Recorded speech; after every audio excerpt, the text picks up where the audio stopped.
Evet, şu anda Asım ustamız kalorifer borusu döşüyor.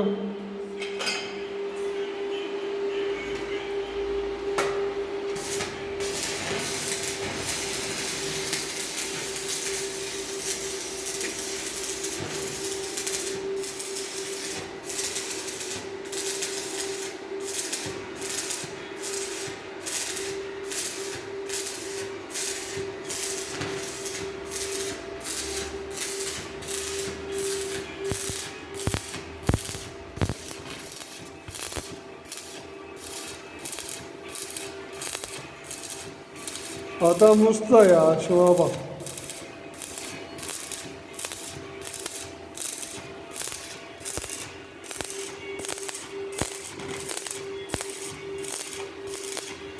Asım Bey, kamerayı sallayabilir misin?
Çek abi.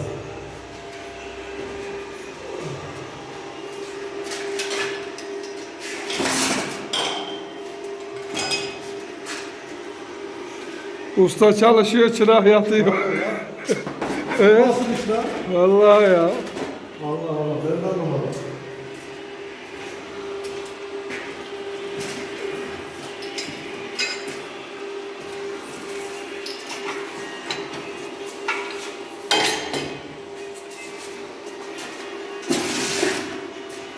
Ne diyorsun? Usta çalışsın, çırak yapsın. Vallahi Böyle iş mi olur ya? böyle ustaya can kurmam vallahi. Abi böyle ben de çalışıyorum.